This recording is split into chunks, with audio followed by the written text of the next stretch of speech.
They didn't invite me to my own sister's wedding. Not by mistake, not by accident. They chose to leave me out. And the reason? They said I would ruin the atmosphere. So I smiled and stayed silent. But 2 months later, while they were still posting filtered wedding photos, I did something no one saw coming. My wedding didn't just happen, it went viral. And when my family saw who was sitting in the front row, everything changed. I was raised to believe one simple rule: family comes first. So when my younger sister announced her engagement, I didn't hesitate. I was happy for her, genuinely. I thought this would bring us closer. I thought, maybe this time, I'd finally feel like I belonged. But that illusion didn't last long, because when the wedding invitations were sent out, mine never arrived. At first, I told myself it was a mistake. Maybe it got lost. Maybe they forgot. But deep down, I already knew the truth. I just wasn't ready to face it. So I called my mother. She answered calmly, like she had rehearsed the moment. "Oh, Clara," she said softly, "it's just, the guest list is tight." I didn't respond. Then she added the line that stayed with me longer than anything else. "It's better if you don't come." Better? For who? I let out a small laugh, pretending I understood, pretending it didn't hurt. But something inside me cracked right then, not loudly, not dramatically, just enough to change everything. Because that's when I realized something I had ignored my whole life. I wasn't forgotten. I was excluded. Growing up, my family looked perfect from the outside. Big house, perfect photos, smiles that belonged on holiday cards. But inside, it was different. My younger sister, Lily, was everything they loved: graceful, charming, effortless. She knew how to shine in a room. And me? I was the quiet one, the serious one, the one who didn't quite fit. My mother used to joke about it in front of others. "Clara's the responsible one," she'd say, smiling. But behind that smile, there was always something else: disappointment. Still, I tried. Every birthday, every dinner, every family gathering, I showed up, with gifts, with effort, with love, because I believed that mattered. But in our family, love wasn't unconditional. It came with rules. Be agreeable, be easy, don't disrupt the image, and most importantly, don't be different. So I learned to stay quiet, to smile when I felt invisible, to accept less than I deserved, until the day they made it official without ever saying it directly. There was no seat for me in their world, and that should have broken me. But instead, it changed me, because if they wanted a perfect picture without me in it, then I would create a story they could never ignore. They thought excluding me would keep their world perfect. What they didn't know was I was about to build something bigger than their entire reality. The week of the wedding arrived, and I wasn't part of it. No calls asking where I was, no messages saying they missed me, just silence. The kind of silence that doesn't just surround you, it settles inside you. I found out the wedding location the same way strangers did, through social media. Venice, of all places. Venice, the city I had talked about for years, the one I had saved pictures of, the one I had always dreamed of visiting someday with family. I stared at the post for a long time. Lily, standing in golden light, my parents beside her, smiling like nothing in the world was missing. And they weren't, because to them, nothing was. That night, my best friend Mia called. "Are you okay?" she asked gently. "Yeah," I said automatically. But for the first time in my life, that word felt completely empty. Because I wasn't sad the way I expected to be. I wasn't crying. I wasn't angry. I was clear. Clarity is dangerous, because once you see things as they really are, you can't go back to pretending. And I finally saw it. I had spent years trying to earn a place in a family that had already decided I didn't belong. Not loudly, not cruelly, just quietly, consistently, undeniably. The next morning, I went to work like nothing had happened, answered emails, sat through meetings, smiled when people talked about weekend plans. When someone casually asked, "Didn't your sister just get married?" I smiled and said, "Yeah, I couldn't make it." They nodded politely, but I could see it in their eyes. That silent question: what kind of family doesn't invite their own daughter? That evening, I sat alone in my apartment. No decorations, no celebration, just the soft glow of my phone lighting up with more wedding pictures, champagne glasses, candlelight, perfect smiles, a perfect moment, without me. And that's when something unexpected happened. I didn't feel small anymore. I didn't feel rejected. I felt done. I opened my laptop and stared at my calendar. There it was, a scheduled call for the next day. Ethan, my fiancé, the one person who had never made me feel like I had to prove my worth. And suddenly, an idea formed, not loud, not emotional, just certain. If they could erase me from their story so easily, then I would stop trying to be part of it. That night, when Ethan called, he noticed immediately. "You've been quiet," he said. "I've been thinking," I replied. "About what?" I paused for a second. Then I said something that surprised even me. "Our wedding." There was silence on the other end. Then, he asked carefully, "What about it?" I smiled slightly. "I don't want something small. I don't want something safe. I don't want something forgettable." "What do you want then?" he asked. And for the first time in a long time, I answered without hesitation. "I want something they can't ignore." He didn't laugh. He didn't question me. He just said one thing, "Then let's build it." And in that moment, everything shifted. I wasn't the girl waiting for acceptance anymore. I wasn't the daughter hoping to be included. I was someone who had finally stopped asking for permission. That night, I wrote one sentence in my planner, not long, not dramatic, but powerful enough to change everything. My wedding, my rules. They thought my silence meant I had accepted being forgotten. What they didn't realize was my silence was just the beginning of something unstoppable. From that day on, I disappeared, not physically, but digitally, socially, emotionally. No posts, no updates, no hints. If someone looked at my life from the outside, it would seem like nothing was happening. And that's exactly what I wanted. Because while my family continued sharing filtered memories of a perfect wedding, I was building something real, something bigger, something they would never see coming. Ethan stood by me through all of it. No questions, no pressure, just quiet support. "You don't have to prove anything to anyone," he told me one night. "I know," I said. "This isn't about proving." He looked at me waiting. "It's about reclaiming." We started planning immediately. Not rushed, not emotional, strategic. Ethan suggested something simple at first, a peaceful beach ceremony. Small, intimate, calm. For a moment, I considered it, but then I remembered something. My family didn't understand simplicity. They didn't value depth. They only understood one thing: impact. So I made a decision. If impact was their language, I would speak it fluently. Within days, I began reaching out to people I had worked with over the years. Designers, event planners, brand collaborators, people who knew me not as the quiet daughter, but as Clara, the professional who always delivered. And something surprising happened. They responded, quickly, warmly, respectfully. One message turned into three turned into 10, and within a week, I had access to a network my family didn't even know existed. A luxury coastal venue, a designer who believed in storytelling, not just fashion, a creative team that specialized in cinematic experiences, and most importantly, people who valued me, without conditions. For the first time in my life, I wasn't being tolerated. I was being chosen. 3 months passed, and still, not a single post, not a single public clue. Mia called it Operation Reinvention. "You're literally building a secret empire," she laughed. I smiled. "Not an empire," I said. "A statement." We finalized the date, exactly 2 months after Lily's wedding. Not by accident, not emotionally, deliberately. When I told Ethan,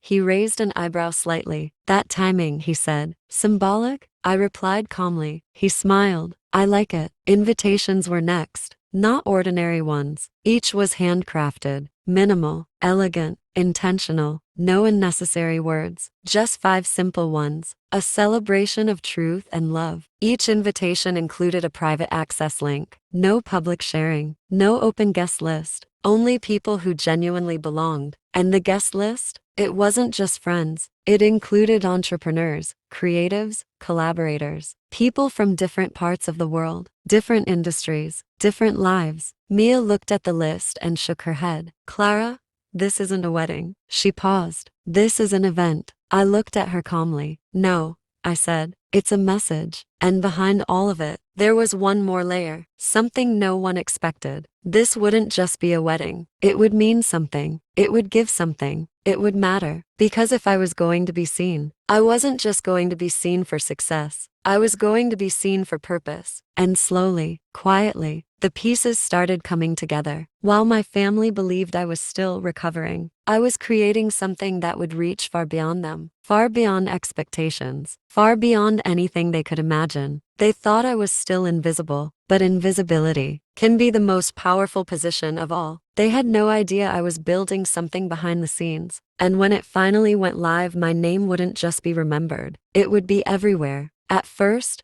it was barely noticeable. A small mention, a quiet whisper online. A fashion blogger posted about an exclusive, luxury coastal wedding collaboration. No names, no details, just curiosity. Then another post followed. A digital magazine hinted at a mystery bride, working with international designers. Still, no identity. Within days, a phrase began circulating online. The coastal bride. No one knew who she was, and that made it even more powerful. Behind the scenes, everything was accelerating. Brands started reaching out, floral artists offering custom installations, decor teams proposing cinematic setups, media agencies asking for exclusive rights. My PR contact called me one evening. "This is gaining traction faster than expected," she said. "How far do you want to take it?" I looked out at the ocean from my balcony. "As far as it can go," I replied calmly. We made a bold decision. The entire wedding would be live-streamed globally, not as a show, not as entertainment, but as an experience. And then came the final layer, the one that changed everything. I partnered with a children's education charity I had quietly supported for years. Together, we built a system. Viewers from around the world could donate in real time during the ceremony. Every contribution would go directly toward education for underprivileged children. When I explained it to Ethan, he didn't speak for a moment. Then he smiled softly. This is who you are," he said. That night, I realized something important. This was no longer about my family. It wasn't even about being seen. It was about meaning. Meanwhile, my family remained completely unaware. My mother still sent occasional messages. "Hope you're doing okay. Don't stay upset for too long. You'll find your happiness soon." I would read them, and then quietly lock my phone. If only she knew. Weeks passed. The mystery grew. The coastal bride started trending in niche circles, then in mainstream ones, then globally. Speculation exploded. Is she a celebrity? Is this a brand campaign? Who is she? Ethan laughed one evening while scrolling. "You've officially become a mystery," he said. "Good," I replied. "Let them wonder." Because the truth was, the reveal would matter more than the build-up. Every detail was now finalized. The venue breathtaking, the design timeless, the experience unforgettable. Even my gown. It wasn't just designed, it was crafted to tell a story. Soft flowing fabric, subtle ocean tones, hand-stitched details that reflected quiet strength. When I tried it on for the first time, I didn't see the girl who had been excluded. I didn't see the daughter who was overlooked. I saw someone else, someone stronger, someone certain, someone who had finally chosen herself. "This is who I've always been," I whispered, and for the first time, I believed it. The day before the wedding, everything was ready. Guests had started arriving from different parts of the world, excited, curious, still unaware. The live stream infrastructure was tested. The charity platform was active. The media teams were on standby. Everything was in place. That evening, as the sun set over the ocean, I stood alone for a moment, quiet, still, not nervous, not emotional, just ready, because tomorrow wasn't just a wedding, it was a reveal, and somewhere,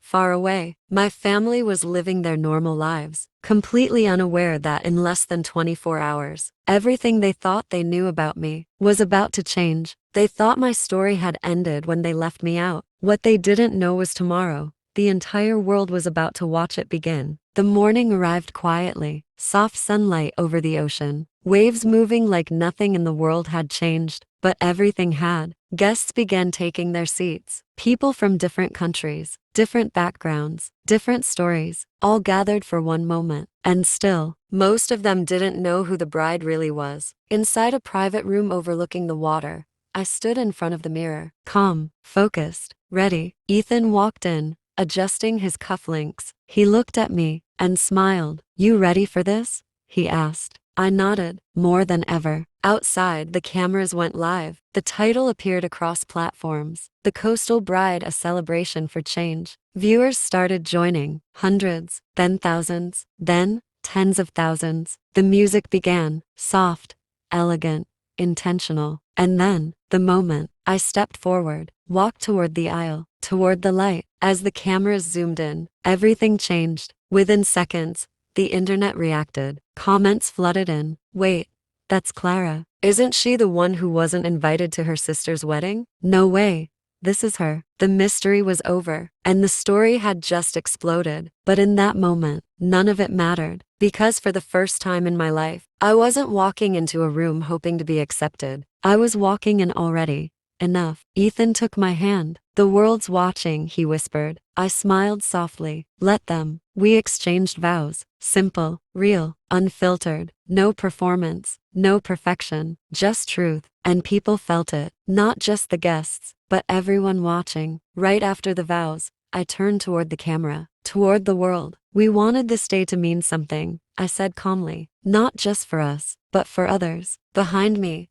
the screen lit up. A live donation link, a purpose bigger than celebration. And within minutes, it happened. Donations started pouring in, fast, relentless, global. Messages flooded the stream. Support, love, respect. People weren't watching anymore. They were participating. Ethan looked at me, almost in disbelief. This is bigger than we imagined, he said. I nodded. That was always the point. Meanwhile, miles away, my phone started buzzing. Mom, Clara, what is this? Why is your name everywhere? Why didn't you tell us? Then Lily, so this is what you planned. I looked at the messages for a second, then replied with just one line. This isn't revenge. This is peace. And for the first time, I meant it. By the next morning, it was everywhere. Headlines, videos, millions of views. From exclusion to impact. A wedding that redefined meaning. The woman who turned silence into power. And the number that mattered most? The donations. Over $1.5 million